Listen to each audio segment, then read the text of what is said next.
In a quiet village, there was a mysterious food seller named Ada. Every day, people from far and wide lined up in the market to buy her food. The aroma of her cooking filled the air, drawing villagers from their homes and traders from their stalls. Her food was unlike anything anyone had ever tasted. Rich, flavorful, and satisfying. But no one knew where she got her ingredients or how she made her dishes so magical. Ada was a quiet woman with no family. She didn't speak much, and no one in the village knew where she lived. Every morning, she would appear at the market, seemingly out of nowhere, with large pots filled with food. The moment she arrived, people would rush to form a line. Her dishes changed daily, sometimes a delicious stew, other times fragrant rice with perfectly grilled meat. Every meal she made was unforgettable, and no matter how many people came, there was always enough food. She was always the first to arrive at the market, even before the sun rose, and the last to leave when the sky grew dark. People would often wonder how someone who sold so much food could keep her business thriving day after day. Some believed she had a secret source of wealth, while others thought she possessed magical powers. But Ada never revealed her secrets. One day, a group of women in the market began to grow jealous of Ada's success. They had been selling food for years, yet they struggled to sell even a fraction of what Ada did. These women, led by Mama Uche, began to whisper among themselves. "How can she feed so many people from just those few pots of food?" Mama Uche asked. "It's not natural. There's something strange about her." "I heard she doesn't live in the village," one woman added. "No one has ever seen her outside the market." Another woman leaned in closer. "Do you think she's using charms to make people love her food? Maybe she's not even human." The jealousy grew day by day. Some of the women tried to copy Ada's dishes, hoping to attract her customers, but they failed. No matter what they did, they could never match the taste of her food. Frustrated, they started spreading rumors. "Be careful with her food," Mama Uche warned some of the villagers. "Who knows where she gets her ingredients? What if she's using something evil to make her food taste that good?" Despite the rumors, many of the villagers ignored the gossip and continued to line up at Ada's stall. Her food was too good, and she had become too important to them. Even the village chief sent his servants early to buy her meals, as no feast was complete without Ada's dishes. Mama Uche came home one evening, her face twisted with frustration. The market had been terrible for her that day. While Ada's stall was packed with customers, Mama Uche hadn't sold a single bowl of her stew. As she threw down her empty baskets, her mind raced with anger and jealousy. She stormed into the kitchen, determined to cook something good for her family. But just as she was about to start, she called out to her husband, who was sitting on the porch, resting after a long day. "Papa Uche, what do you want to eat tonight?" she asked, trying to keep her voice calm despite her mood. To her surprise, he waved his hand dismissively and said, "I'm not hungry, Mama Uche. I already ate. I ordered food from Ada's stall earlier, and now I'm full. I don't need anything for the rest of the night." Mama Uche froze, her heart pounding. Her husband had eaten from Ada's stall, the same Ada she had been fuming about all day. She clenched her fists, trying to keep her anger in check. "So you ate Ada's food?" she asked, her voice shaking. Papa Uche, completely unaware of his wife's fury, nodded. "Yes, it was delicious. You should have some next time. You won't believe how tender the meat was. I haven't tasted something that good in a long time." Mama Uche's eyes flared. First it had been her children. They had come home from school, complaining that her food didn't taste as good as Ada's. They wanted to buy from Ada every day. And now her husband. Was everyone in her house going to betray her for that woman? She stormed out of the kitchen and into her bedroom, her mind racing with thoughts of Ada. Mama Uche didn't sleep well that night, tossing and turning as anger bubbled inside her. By the time the sun rose the next morning, she had made up her mind. Something had to be done. At the market, Mama Uche was the first to arrive as usual. She set up her stall and waited, but her eyes kept darting to where Ada usually set up. She didn't have to wait long before Ada appeared, carrying her large pots of food like she always did, moving with a calmness that only made Mama Uche angrier. As soon as Ada finished setting up, the line started forming. Mama Uche watched in fury as her husband walked over to Ada's stall again. He greeted her with a smile and waited his turn in line. Mama Uche's blood boiled. She marched over to Ada, pushing through the crowd of customers. "Ada!" Mama Uche shouted. The market went quiet as everyone turned to see what was happening.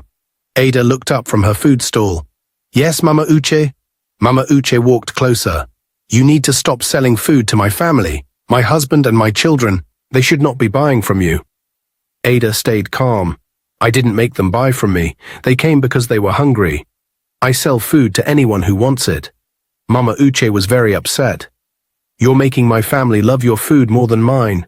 They keep talking about how great your food is." "It's not fair," Ada replied quietly.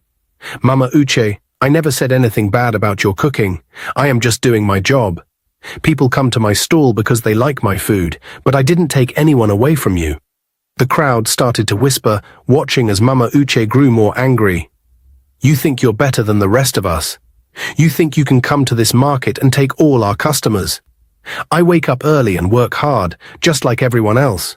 People buy my food because they enjoy it. I don't know what else you want from me."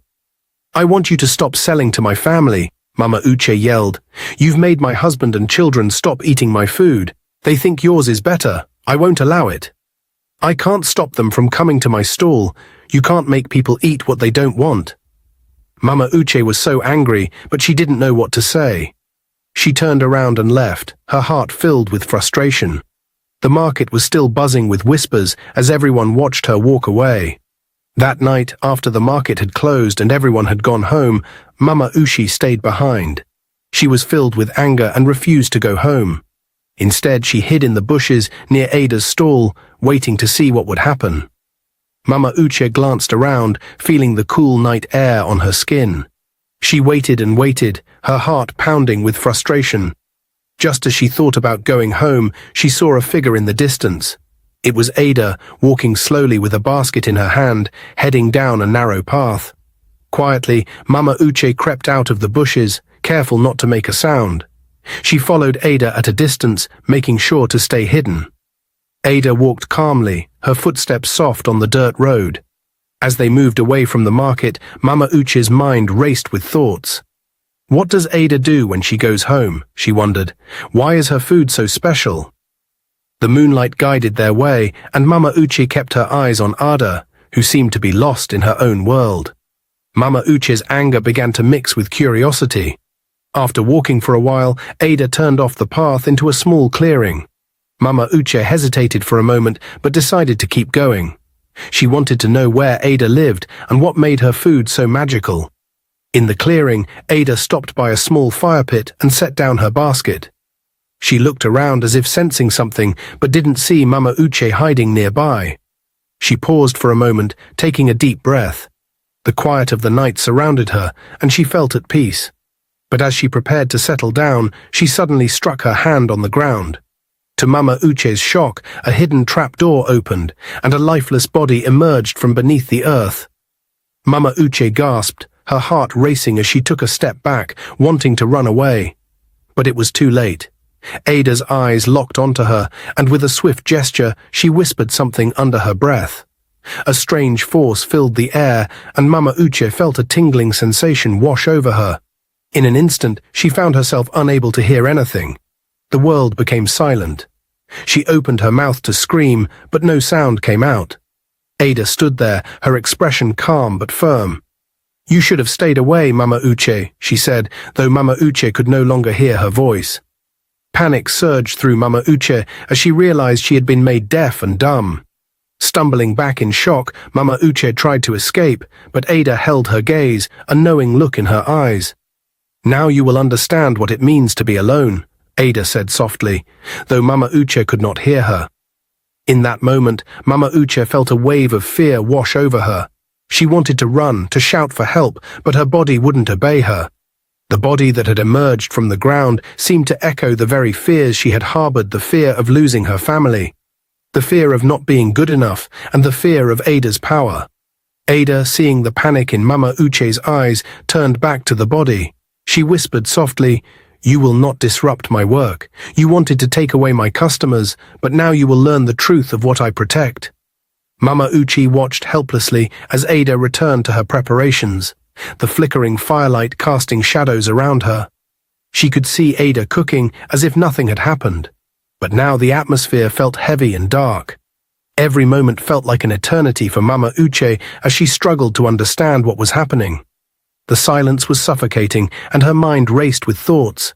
She felt trapped, unable to communicate or escape. As Ada stirred her pot of dead body, the aroma of spices filled the air again, but this time it felt different, thicker, almost ominous. Mama Uche's heart sank as she realized she had entered a world of secrets far beyond her understanding. Desperate to escape, she turned to leave the clearing, but the power of Ada's magic held her in place.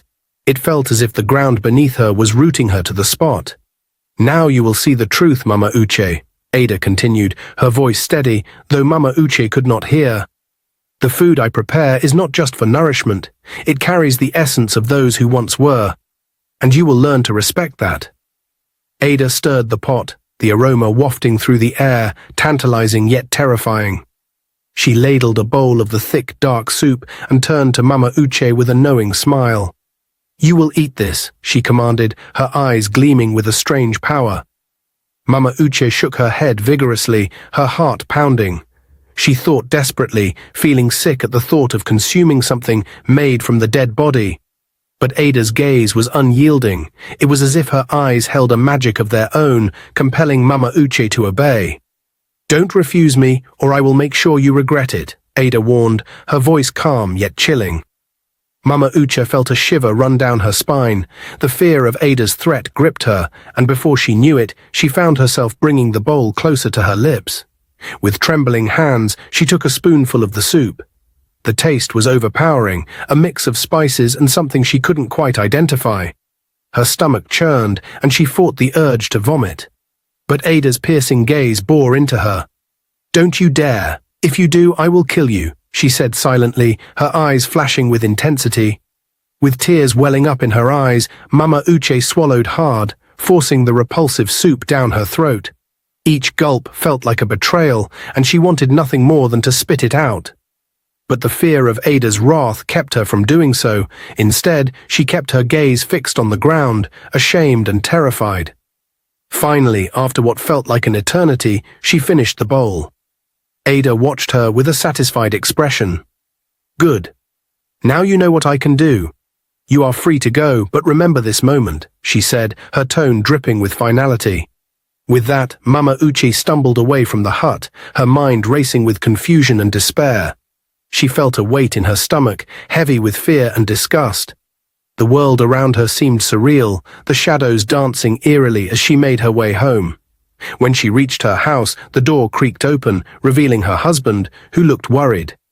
"Mama Uche, where have you been? I was so worried," he exclaimed, his relief quickly fading into concern as he noticed her pale face and trembling body. "Are you okay? You look sick," he asked, stepping closer. But as he spoke, he realized something was terribly wrong. Mama Uche stood before him, her mouth moving, but no sound came out. She reached for him, desperate to explain, to tell him what had happened, but all she could do was shake her head and cry.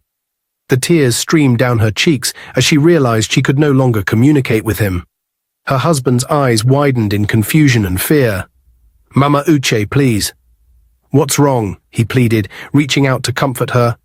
But all she could do was weep, the weight of her situation crushing her spirit. She pointed to her throat, trying to convey that she couldn't speak, but the words wouldn't come. She felt isolated, trapped in a nightmare of her own making, haunted by the experience with Ada. That night, Mama Uche lay in bed, her husband beside her, unable to find comfort in his presence. She cried silently, the tears soaking her pillow as her heart ached. She thought of Ada's soup and the body that had emerged from the ground. The knowledge of the magic that had taken away her voice felt like a dark shadow looming over her life. Her husband, feeling helpless, held her tightly, whispering words of comfort that she could not hear.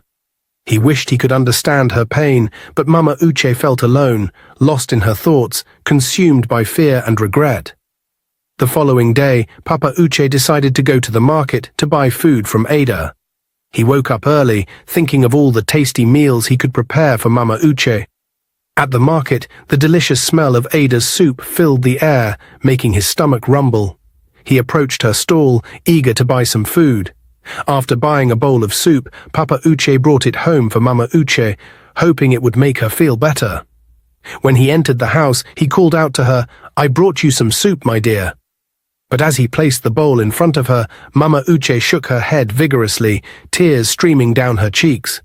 She wanted to warn him not to eat it, but she couldn't find the words. All she could do was watch as he lifted the spoon to his lips, her heart heavy with fear. Papa Uche took a sip of the soup, savoring the rich flavor. Mama Uche's heart sank as she thought of the dark magic that had taken her voice. She felt helpless, knowing that she couldn't stop him. With each bite he took, she cried silently, feeling a mixture of sadness and despair. She wanted to shout, to stop him from eating Ada's food, but she was trapped in her own silence.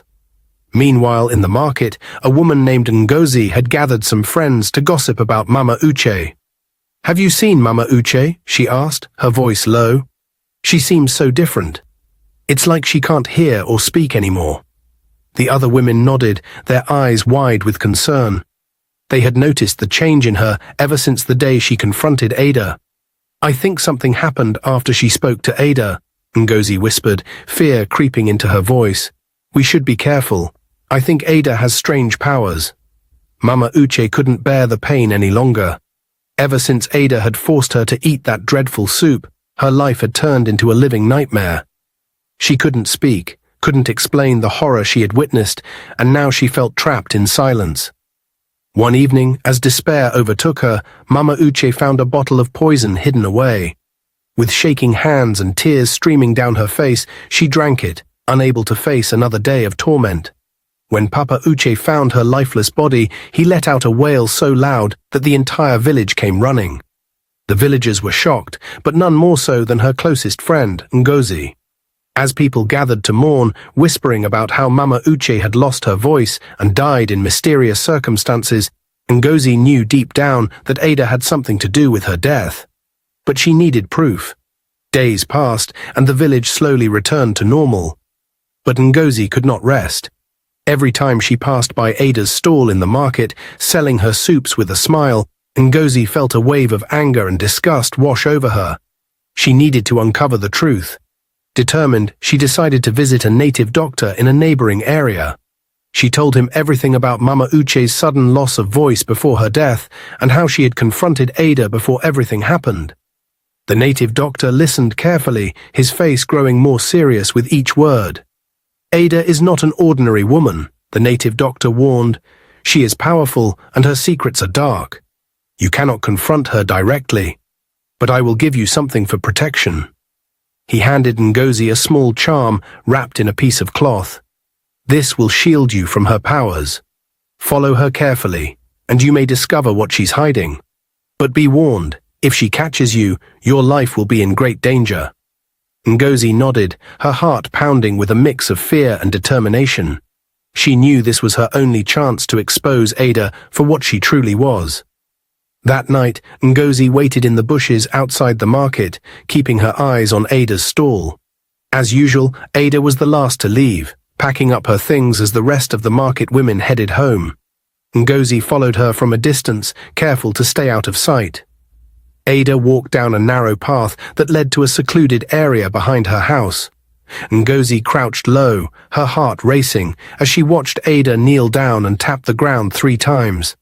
To Ngozi's horror, the earth beneath Ada shifted, and from the ground a lifeless body emerged. Ada began to cut pieces of the body, wrapping them as if they were meat from the butcher. Ngozi's breath caught in her throat. She couldn't believe her eyes. Ada had been cooking food for the villagers with meat from the dead. The realization hit her like a wave, and for a moment she felt dizzy with shock. But she couldn't stay there any longer. Carefully and quietly, she crept away, her legs trembling as she moved through the bushes. Once she was far enough, she broke into a run, racing back to the village as fast as she could. The next morning, Ngozi gathered some of the village youths and told them everything she had seen. Some were horrified, while others looked at her with skepticism.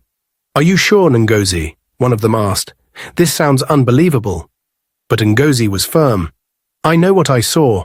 Ada is cooking with dead bodies. We need to stop her before more people die." The youths, divided in opinion, decided to inform the village elders. They agreed to call the police, and together they went to Ada's house. But when they arrived, there was nothing unusual. The ground was undisturbed, and Ada acted as though she had no idea what they were talking about. She was taken to the police station, but without any physical evidence, they had no choice but to release her. Ada returned to the village, and soon the rumors began to turn against Ngozi. People whispered that she was jealous of Ada's success and had made up the whole story to ruin her. Ada's customers continued to buy her food, and the villagers began to shun Ngozi, treating her as though she was the troublemaker. Fearful of what might happen next, Ngozi avoided the market, afraid that Ada's loyal customers might confront her. But even with the village turning against her, she couldn't give up. Mama Uche's death haunted her, and she knew she had to find a way to bring Ada down. "I'll wait for the right moment," she told herself, her eyes burning with determination. She knew Ada was dangerous, and exposing her would take more than just one night of spying. The sun was just beginning to rise as Ngozi made her way to the market. She hadn't been there in days, ever since Ada's release from the police. The whispers and glares from the villagers were enough to keep her away. But today she felt a renewed sense of determination. She wasn't going to let fear control her. She had to face Ada. As she walked through the market, she noticed how people turned their backs when they saw her. Some women whispered behind their hands, their eyes darting toward her and then back to their stalls. But Ngozi kept her head held high. She wasn't going to let them see how much their gossip hurt her. When she reached her usual spot in the market, she began setting up her stall to sell the vegetables she had harvested from her garden. But as she was arranging her goods, a shadow fell over her. She looked up and her heart skipped a beat. Ada was standing in front of her, arms crossed, her eyes narrowed in a cold, menacing glare. "You should have listened to them," Ada began, her voice low but sharp. "You should have kept your mouth shut." Ngozi stood up straight, refusing to let the fear show on her face. "I will not be quiet, Ada. Your time is running out."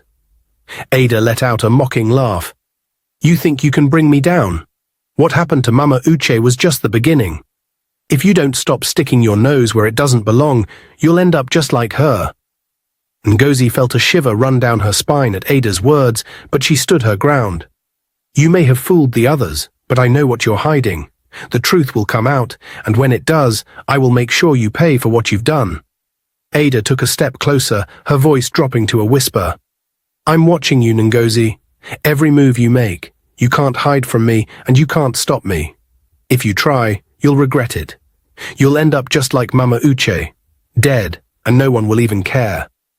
Ngozi's heart raced, but she clenched her fists, determined not to show fear.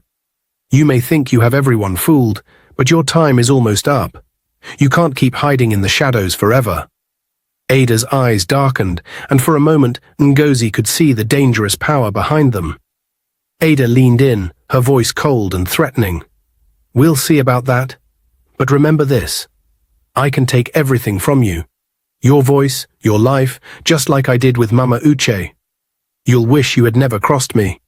With that, Ada turned on her heel and walked away, her presence leaving a chill in the air. Ngozi watched her go, her heart pounding in her chest. She knew Ada's warning wasn't an empty threat. Ada was powerful, and she wasn't afraid to use her dark magic to get what she wanted. But despite the fear gnawing at her, Ngozi couldn't back down now. She had come too far. Mama Uche's death haunted her, and she knew she couldn't rest until Ada was stopped. "Your end is near, Ada," she whispered to herself. "I will bring you down, no matter what it takes." The rest of the day passed slowly, and as the sun began to set, Ngozi packed up her stall. She felt the weight of Ada's words pressing down on her, but she wouldn't let it crush her spirit. She had already spoken to the native doctor, and she knew there was still hope. She just needed to be patient, to wait for the right moment to gather the evidence she needed. That night, as she lay in bed, Ngozi's mind raced with thoughts of how to expose Ada. She knew it wouldn't be easy, and she had to be careful. Ada's warning was clear. She was watching. But Ngozi wouldn't let fear control her. One day, as Ngozi was leaving the market, she heard two women talking near Ada's stall. "Did you hear?" one woman whispered. "Ngozi thinks she can stop Ada. She's been telling people strange stories about Ada using magic. The other woman shook her head. Ngozi is just jealous. Ada has been here for a long time, and nothing bad has ever happened. I think Ngozi just wants to spoil Ada's business. Ngozi felt her hands tighten in anger. How could they not see the truth? But she knew she couldn't talk to them yet. She needed to gather proof before she could make her move. Determined to stop Ada, Ngozi decided to go to the king. She knew he was respected, and if anyone could help her, it would be him. Early the next morning, she walked to the palace, her heart filled with hope.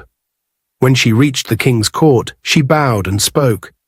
"Your Majesty, I have come to tell you the truth about Ada," Ngozi began, her voice firm. "She's not who she appears to be. She uses dark magic, and it was because of her that Mama Uchi died." Ngozi stood before the king, pleading her case. "Your Majesty, Ada is dangerous. She uses dark magic, and it's because of her that Mama Uche died." The king looked at her with a tired expression. "Ngozi, you've brought me nothing but stories. Ada's food has been a blessing in this village for years. I've eaten it myself countless times, and I've never felt anything strange." "Your Majesty, please listen," Ngozi began, but the king cut her off. "I think you're just jealous of Ada," he said bluntly. "She's been successful, and instead of focusing on your own life, you're wasting time trying to ruin hers. Face reality, Ngozi. Stop fooling yourself with these wild accusations." Ngozi's heart sank, but she could see there was no convincing him. The king, too blinded by his fondness for Ada's food, would not listen. He waved her away, leaving her standing there, feeling small and defeated. But deep down, Ngozi knew the truth. She couldn't let the king's words stop her. Ada was dangerous, and she wouldn't rest until everyone knew it. As Ngozi walked along the dusty road, deep in thought, she suddenly saw Papa Uche coming toward her. Her heart raced. She hurried up to him. "I was just about to come to your house," Ngozi said, trying to keep her voice steady. "There's something I need to tell you." Papa Uche stopped and looked at her, his expression blank. "What is it, Ngozi?" "I've been working on a plan to bring Ada down," Ngozi explained. "She's the reason your wife is dead. I can't just sit back and do nothing. I want to avenge Mama Uche's death." But to her surprise, Papa Uche's face twisted into a smirk. "Avenge her death," he scoffed. "Ngozi, you're wasting your time. You should mind your own business." Ngozi was taken by surprise.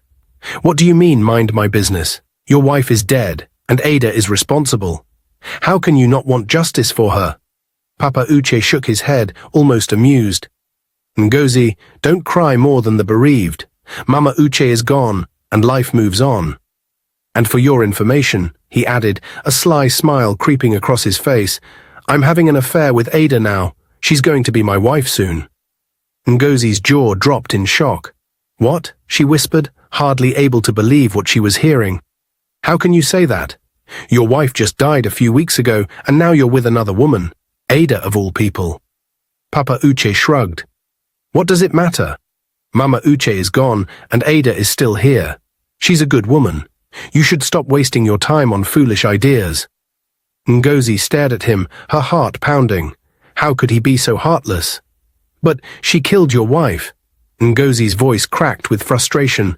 Papa Uche waved her off, turning to walk away. "You're foolish, Ngozi. You're crying for someone who wasn't even related to you. Mind your own business, and stop trying to be a hero. You're just dumb." His words stung like a slap to the face. As she watched him walk away, tears welled up in her eyes. She couldn't believe what she had just heard. Papa Uche was not only ignoring the truth, but he was also planning to marry the very woman responsible for his wife's death. Ngozi stood frozen in the middle of the road, her mind swirling with confusion and anger.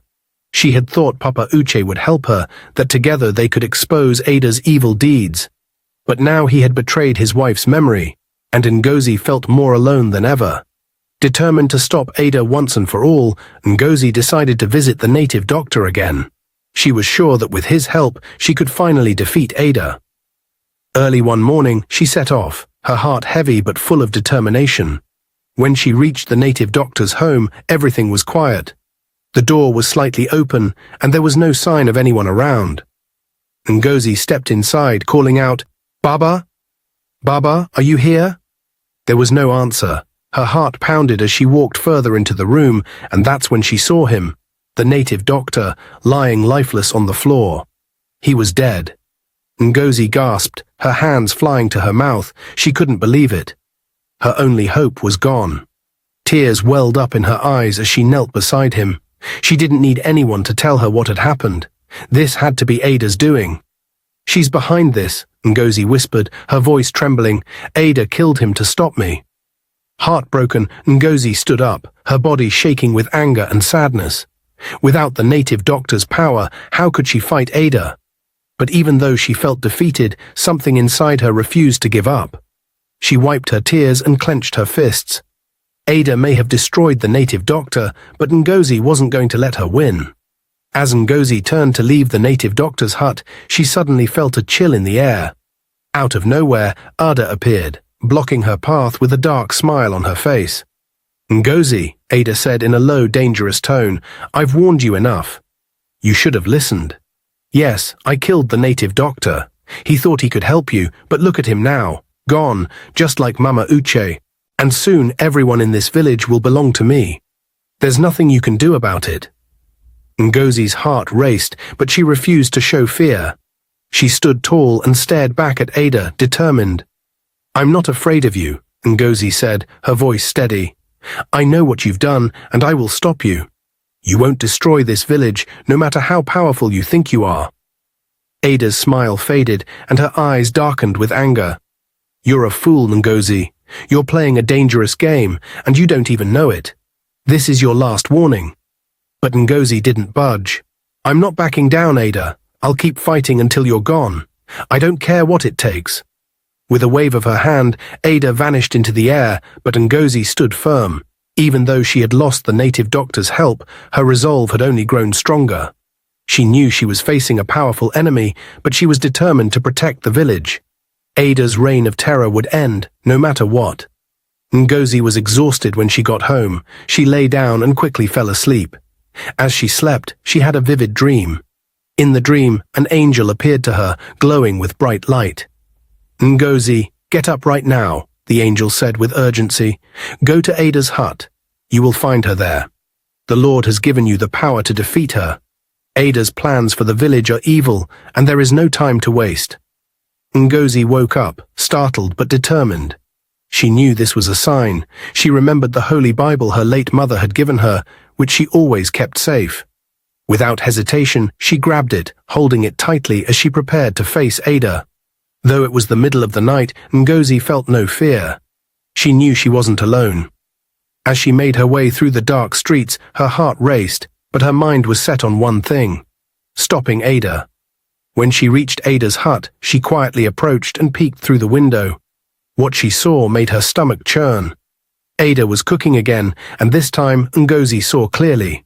It was human meat. The horrifying sight confirmed all of Ngozi's fears. Instead of rushing in, Ngozi took out her phone and began recording everything. She knew if she told the villagers, they might not believe her, just like before. This time, she needed solid evidence.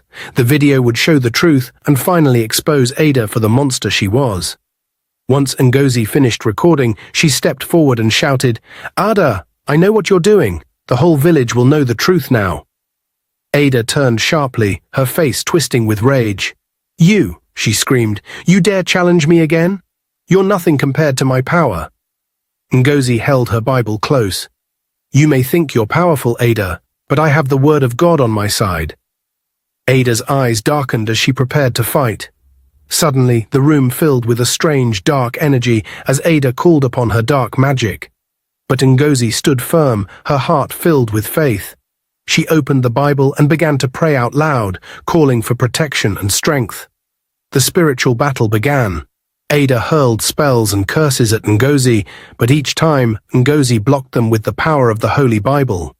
The forces of light and darkness clashed in the small hut, shaking the ground and the walls. Ngozi could feel Ada's evil trying to overpower her, but she refused to back down. She prayed louder, reciting verses from the Bible, and the strength of her words filled the room with light. Ada hissed in anger as her dark powers began to weaken. "You think this will stop me?" Ada snarled. "I've destroyed others before, and I will destroy you too." But Ngozi wasn't afraid. "Your time is over, Ada. The Lord has given me the power to end this once and for all." As she remembered the verse from Ephesians 6:12, Ngozi spoke with confidence. "For we do not wrestle against flesh and blood, but against the rulers, against the authorities, against the powers of this dark world, and against the spiritual forces of evil in the heavenly realms." The light from her words grew even stronger, filling the entire hut. Ada tried one last attack, summoning a dark shadow to surround her.